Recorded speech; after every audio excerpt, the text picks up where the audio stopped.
Today, if we want to take a photograph of nature, it's so simple. All we have to do is grab a digital camera and we can capture a beautiful colour image of any flower or creature we choose. But not long ago that wasn't the case. And it wasn't just the technology that had to be developed, it was the techniques as well. Welcome to this video, which tells the story of two men whose efforts to capture the best possible nature photographs knew no bounds. The Pioneering Kearton Brothers. Richard and Cherry Kearton were born in the village of Thwaite in Yorkshire in England in the second half of the 19th century. They both had a passion for nature and photography, and together they would combine these interests like no one before them to capture stunning and groundbreaking images such as this one.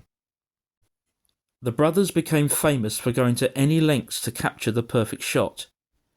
In this image, for example, we can see Cherry Kearton abseiling down a rock face with his cumbersome camera equipment strapped to him in order to take the photograph he wanted. And in this picture, we could just about see the two brothers high up in a tree, photographing a bird's nest. They also developed some very innovative hides to get close to nature as well. In this picture we can see Richard Kearton carrying a dummy ox, which they used on numerous occasions. Their fame steadily grew, thanks in part to images such as this one. Taken in 1892, you're looking at the first ever photograph taken of a bird's nest with eggs inside it. They broke more new ground in 1895 with the publication of a book about British birds. It was the first nature book anywhere in the world to be illustrated entirely by photographs instead of drawings. The Kearton brothers produced a huge number of nature books, often with Richard taking the lead with the writing and Cherry taking the lead with the photographs. Richard became a Fellow of the Zoological Society and a Fellow of the Royal Photographic Society, whilst Cherry became very interested in the emerging technology of moving pictures. In 1908, Cherry took the first ever aerial view over London, and in 1914 took the first footage of World War I in Antwerp. But he scored a particularly big success in 1909 when he made a film with former US President Theodore Roosevelt during his tour of Africa. The innovative and pioneering work of the Kearton brothers also extended into colour photography.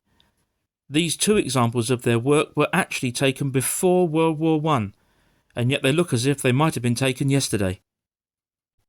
The Kearton brothers left the world a phenomenal legacy of nature study and photography, and a level of dedication that would be almost impossible to surpass. Now, whilst I haven't been able to find out what happened to Cherry Kearton after he died, I'm very pleased to say that I have been able to find the grave of Richard Kearton, and it's a long way from his birthplace in Yorkshire. He rests here, in this cemetery in Surrey, in southeast England, along with his wife, and their grave is this one, just here. Let's have a look at the inscription. It says, Richard Kearton, naturalist, died 8th of February 1928, aged 66. Also Ellen Rose Kearton, died 16th of November 1944, aged 85 years. So that, I think, brings this video to a very nice conclusion, and I hope you've enjoyed hearing the story of the remarkable and pioneering Kearton brothers. Do please subscribe to the channel if you haven't already done so, remembering of course to press the notification bell as well so that you're informed whenever any new videos are being uploaded. Thank you very much indeed for watching, and I'll see you again very soon.